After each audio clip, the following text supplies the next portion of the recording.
ABC Listen. Podcasts, radio, news, music and more. Just you saying Caulfield Cup is going to make me cry. Look, I had an incredible career and ridden 17 Group 1s now, but that major has obviously eluded me and I just wanted to get one, but now I want maybe 3 more, maybe a Melbourne Cup, and this horse is going to run the trip out. That is jockey Jamie Melham after she rode half yours to the Caulfield Cup. On Tuesday, the pair are trying to do exactly what she said just there, win the Melbourne Cup. 10 years on from Michelle Payne becoming the first and only woman to win the race on a 100-to-1 shot, Melham is riding the favourite. And that kind of speaks to the journey the industry's on. But Melham's journey, that is something else. The daughter of Winter Olympians, left school at 15 to chase the dream, found controversy along the way, now on the edge of the biggest possible victory. I'm Patrick Stack. This is ABC Sport Daily. Daniel Miles covers horse racing and other things for the ABC. He knows this industry oh so well. Dan, we're talking about Jamie Melham, who will ride the favourite, half yours at the Melbourne Cup. Can you maybe start by just giving us the sort of Wikipedia origin story of the 29-year-old, Cliff Note sort of stuff?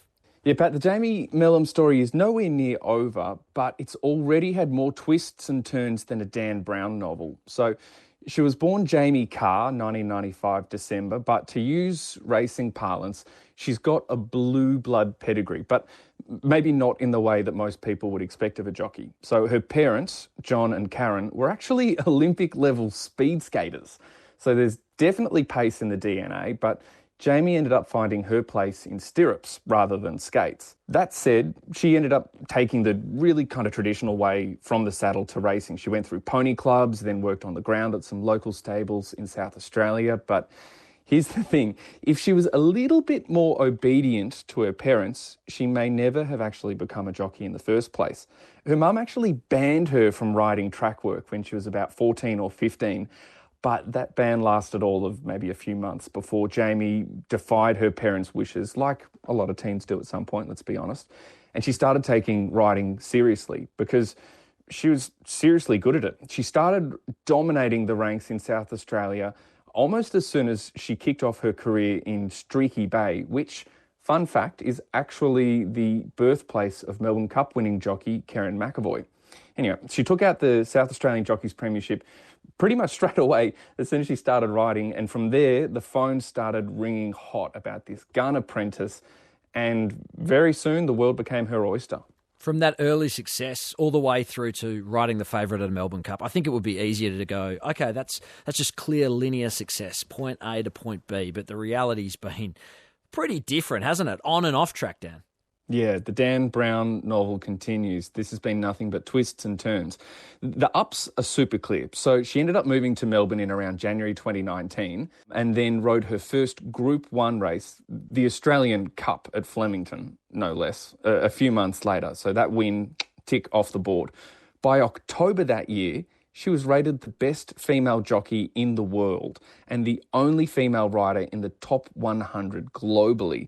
So she just started to steamroll through these winners. A year later, she had 1,000 winners to her name, which is something that only Claire Lindop and Linda Meach have done in Australia before her. And then by July the following year, she had another record.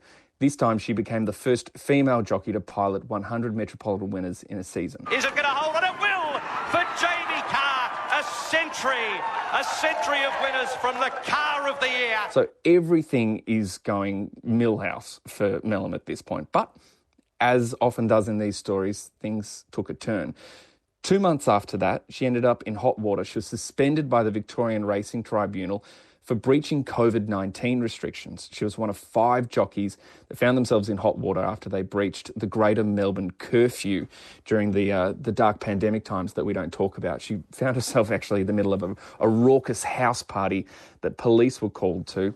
And from that, her name was splashed right across the tabloids here in Melbourne, and for the reasons that she didn't want. She copped a 3-month ban for that and was actually given an additional 2-month ban for allegedly lying to racing authorities, but that part of her penalty was later overturned by the Supreme Court. She was able to return to race riding later that year and head down, bum up. She was notching winners and Group 1 winners at that.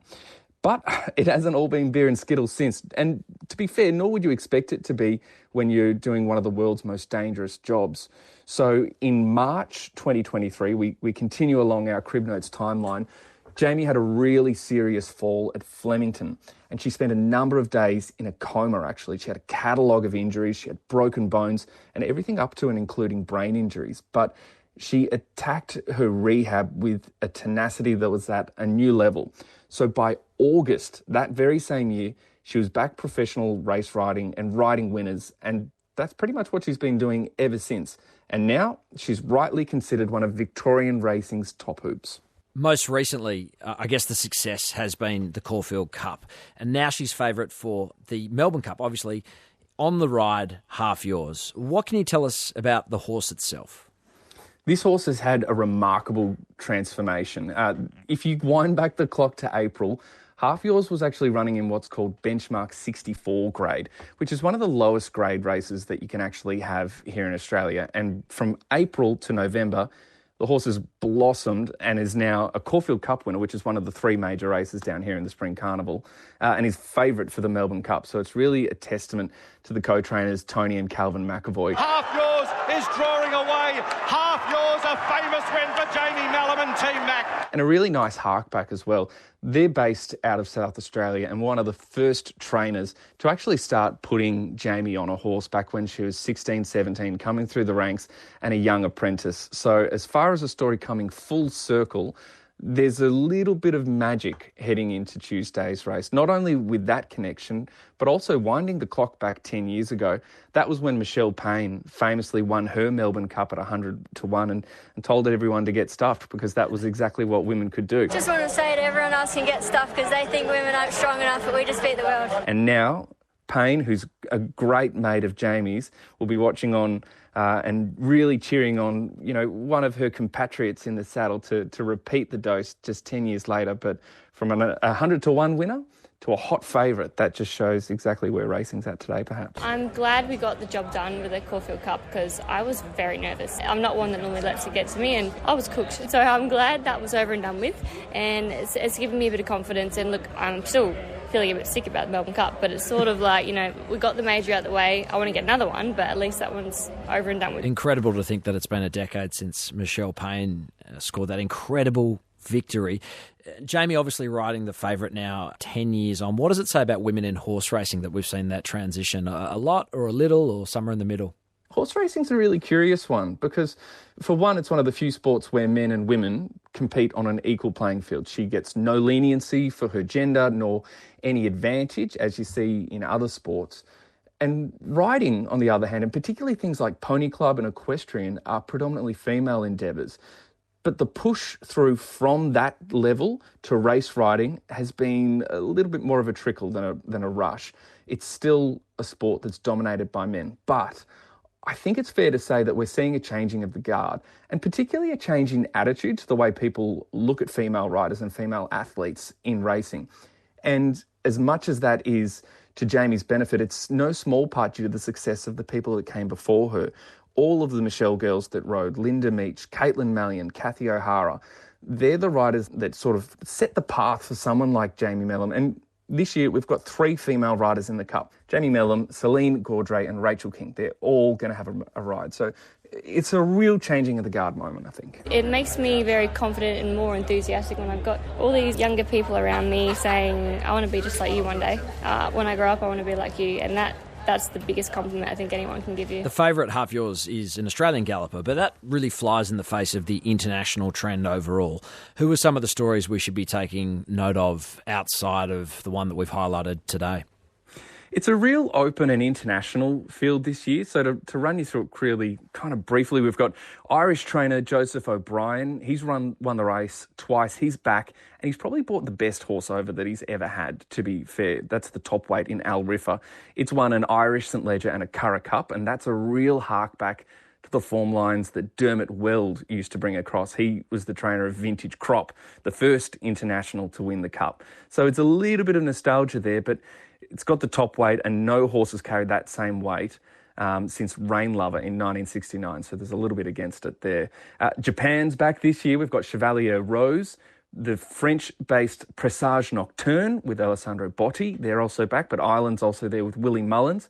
I think he's just got a standing reservation in a hotel near Flemington because he's brought Absurd back for a third year in a row. But of all the internationals, there are two stories that I love the most. First up, you've got a horse called Flatten the Curve.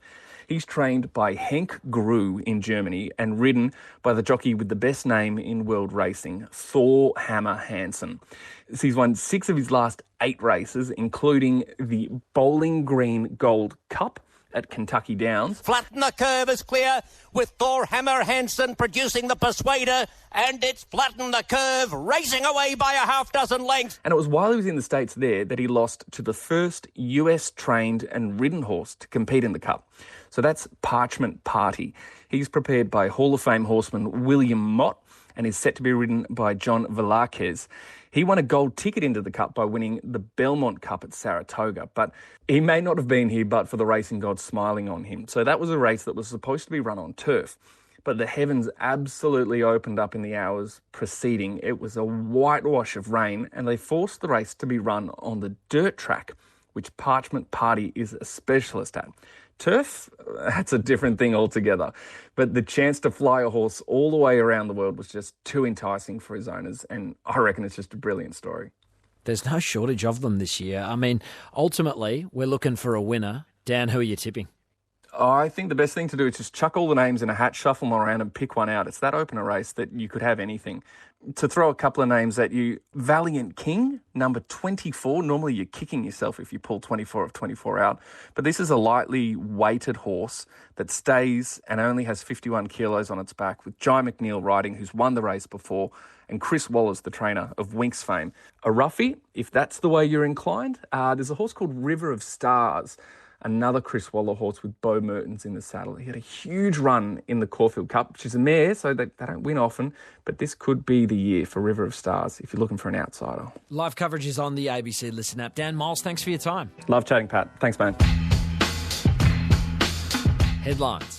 Did you catch the World Series? Absolutely bonkers. The Los Angeles Dodgers claimed back-to-back titles after scraping past the Blue Jays in Toronto in extra innings of a deciding Game 7. They trailed 3-0 and 4-2, and they had a bases-loaded disaster scenario in the final 9th inning of regulation before getting it done in the 11th inning as Will Smith, no, not that Will Smith, hit a home run. Smith hits a high fly ball to deep left field. It's got a chance. It is gone. It's Will Smith. Now, we shouldn't necessarily frame this as a complete Cinderella story. After all, this team has a US $350 million payroll, and the Blue Jays, well, they spent $255 million US. So overall, you think money might not buy you love, but it probably will purchase you a championship. We throw around the term watershed moment in sport a little too loosely at times, but it does feel appropriate at the Women's ODI World Cup, where India claimed its first crown by defeating South Africa in the final at home. The hosts posted 7 for 298, and while South African captain Laura Woolvart scored 100, it was not enough as the Proteas fell 52 runs short. A victory that will ignite a nation.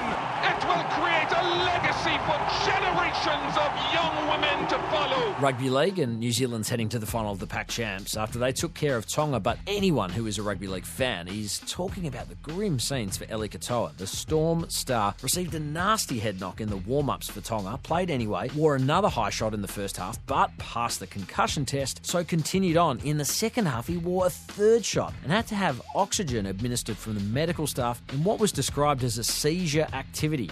The officials confirmed he has suffered a brain bleed. He's undergone surgery. He remains in a stable condition. Here's coach Christian Wolf. Yeah, my job's not to question doctors. They're both comfortable with that and comfortable with him coming back onto the field. Unfortunately, I think he's copped a second hit that's quite heavy and has been a bit of a poor result on the back of that. Finally, rugby. The Wallabies were comprehensively beaten 25-7 by England at Twickenham. They now head to Italy to take on the Azzurri. The last time these two teams met, a 1-point defeat for Australia ultimately cost Dave Rennie his job as coach of the team. I don't think anyone's suggesting Joe Schmidt's in that zone, but it does illustrate that losing to a team like Italy can make the base angry. I'm Patrick Stack. This is ABC Sport Daily, produced by Jason Ford. Thanks to Channel 7, Kentucky Downs Racing, Prime and Fox Sports for the extra audio used in this episode. Discover more great ABC podcasts, live radio and exclusives on the ABC Listen app.